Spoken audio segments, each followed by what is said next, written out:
नमस्कार, आप देख रहे हैं न्यूज़ 9 भारत और मैं हूं आपके साथ अशोक चौहान। देश और दुनिया की तमाम खबरों पर आइए डालते हैं एक नजर। नगर के समीप ग्राम टेड़ा में जंगली जानवरों का आतंक बढ़ता जा रहा है, जिसकी वजह से ग्राम टेड़ा के निवासी शाम ढलते ही अपने घरों में कैद हो जाते हैं। इतना ही नहीं, ग्रामवासियों का कहना है कि हमारी सुरक्षा के लिए टाइगर रिजर्व के पूरे गांव के चारों तरफ सुरक्षा दीवार या फेसिंग करंट लाइन के लिए भी किया गया था, लेकिन कार्बेट टाइगर रिजर्व द्वारा कुछ एरिया में फेसिंग लाइट तार को लगाया गया, लेकिन जंगल से नजदीक जूनियर हाई स्कूल और काफी घरों के नजदीक फेसिंग करंट तार लाइन का एरिया छोड़ दिया गया, जिससे गांव के अंदर अक्सर जंगली जानवर जैसे हाथी, टाइगर, लेपर्ड, हिरन घर के आंगन तक पहुंच जाते हैं।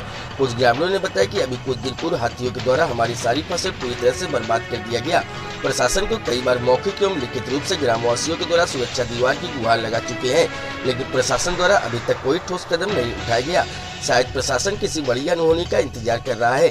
सभी ग्रामवासियों का यह भी कहना है कि यदि किसी कारणवश कार्बेट टाइगर रिजर्व का कोई भी जानवर हमारे खेत पर मर जाता है तो हम लोगों को कार्बेट टाइगर रिजर्व द्वारा भारी जुर्माना और जेल जाने की नौबत आ जाती है। लेकिन कार्बेट टाइगर रिजर्व का जानवर हमारे घर के आंगन तक पहुंचकर हमारे घर की गौशाला में घुसकर हमारे जानवरों को मार डालते हैं, लेकिन प्रशासन इस बात की खबर तक नहीं लेता है। जंगली जानवरों द्वारा घटित घटनाओं को लिखित में देने के बाद भी प्रशासन चैन की नींद सोता रहता है। वहीं एक ग्रामीण महिला ने बताया कि सन 2012 में टाइगर द्वारा मेरी गौशाला में घुसकर मेरी एक गाय को मार दिया था, जिसका हर्जाना अभी तक कार्बेट टाइगर रिजर्व के द्वारा नहीं दिया गया।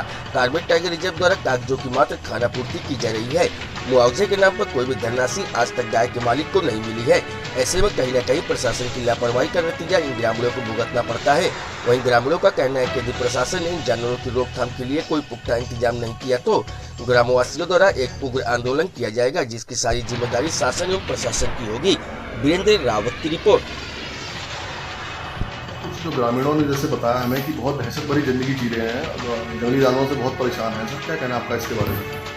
देखिए, जो रामनगर वन प्रभाग क्योंकि एक वन्य जीव बाहुल्य क्षेत्र है और ग्राम टेड़ा जो है हमारा ये पॉलगढ़ कंजर्वेशन रिजर्व के काफ़ी नज़दीक है, तो जिससे यहाँ वन्य जीव काफ़ी अधिक संख्या में है। तो उसको देखते हुए वन विभाग के द्वारा जो है, जो ऐसे क्षेत्र हैं जहाँ हाथियों का मूवमेंट ज़्यादा है वहाँ पे खाई खुदान वगैरह किया जाता है और सोलर फेंसिंग वगैरह की जाती है। तो कुछ क्षेत्र क्योंकि बजट के उससे देखते हुए समय समय पर हम इसके प्रोजेक्ट बनाते हैं और जो कोशिश करते हैं कि ग्रामीणों के जो फसलों वगैरह को कोई भी क्षति ना हो, इसके लिए जो हमारा फॉरेस्ट का एरिया है वहाँ पे हम सोलर फेंसिंग करें। फिर भी अगर ऐसा कोई प्रकरण हमारे संज्ञान में आता है तो उसमें हमारे यहाँ से जो मुआवजे की धनराशि है वो देय होती है और उसका कोई भी क्लेम करके वो मुआवजे की धनराशि पा सकता है। सर जैसे कुछ ग्रामीणों ने आरोप लगाया है कि जैसे 2012 से उनको जो है उसको जंगली जानवरों द्वारा उनके जो है जानवरों को मार दिया गया था, अभी तक उसका जो है उनको कोई हर्जाना नहीं मिला। क्या कहना है इसके बारे में? देखिए, चूँकि यहाँ पे जो भी ऐसे केसेस हमारे इसमें आते हैं जहाँ पे जो चाहे फसलों को नुकसान हो चाहे किसी के जानवरों को नुकसान हो, तो उसमें क्लेम की एक प्रोसेस है। अब वो जो जैसे क्लेम करते हैं तो जो पहले क्लेम होगा उसकी पेमेंट पहले होती है। अब ये 2012 का जो आप प्रकरण बता रहे हैं ये अभी हमारे संज्ञान में नहीं आया है। अगर ऐसा कुछ इतना पुराना प्रकरण है उससे बाद की पेमेंट हो गई तो हम इसको देखते हुए इसकी पेमेंट तत्काल करेंगे। बहुत समस्या जैसे आपने हमें बताई है, क्या है पूरी समस्या जरा बताओ विस्तार से। समस्या यह है कि जंगली जानवर जो हैं घर के आगे नुकसान बहुत कर रहे हैं हमारे यहाँ और उनकी देख रेख कुछ नहीं होती है। हम मनुष्य जंगल में जाते हैं, हमारे साथ कोई घटना घटती है तो उसका बोलते हैं भाई तुम हमारा कुछ नहीं हुआ, और उनके जानवर मरेंगे तो वो बिल्कुल बोलेंगे जेल चले जाओ भाई हमारे जानवर मरा। ठीक है।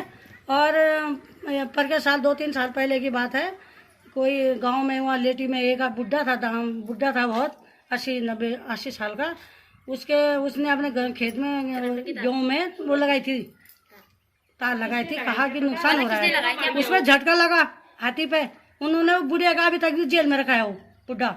उसकी खेतेड़े की बात यह है कि हमारे गांव में जानवर अंदर घुसकर अनाज पानी जितना भी बोर खाने साग सब्जी सब नुकसान हो रहा है। तो यहाँ कॉर्बेट टाइगर द्वारा कोई अभी तक ऐसा कोई नहीं आता है। जब हम एप्लीकेशन लिख के देते हैं टाइगर में तो कहते हैं अपने घर की रेखल आपने आप करो, कभी आते भी नहीं देखने के लिए, इधर मुआवजा भी नहीं मिल रहा है हमें।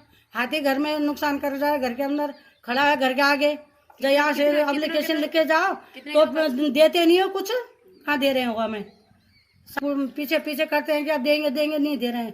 कितने साल हो गया हमारा मंडुआ खा दिया था, गेहूँ खाए हाथी ने, पर के साल भी नुकसान बहुत करा। आपके साल जब तक गेहूँ बो नहीं सके तब तक लगा हाथी 3-4 बार खेत में घुस गया, तार वार तोड़ ताड़ के बहुत सारे नुकसान हो रहा है। ये टाइगर वालों को तो देखने का मौका ही नहीं मिलता है।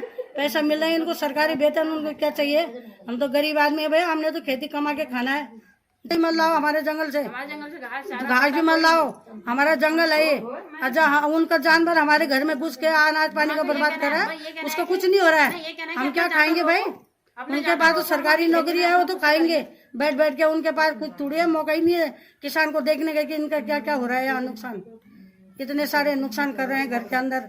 हमने टमाटर लगाए थे घर में, लौकी लगाई थी, सारे जड़ी खा दिए उनने। अब आप सरकार से क्या चाहिए? हम ये कह रहे हैं कि भैया अपने जानवर को रोको, और जैसे तुमने हाथी दिवाली इधर से लगाओ, जहाँ पर हाथी की दिवाली है 16 फंसिता लगाओ, जानवर की रोक करो। जानवर नहीं आएंगे तो हम एक रोटी खाएंगे भी चैन से, और जानवर ही आ जा रहे हैं तो क्या करें? जानवर तो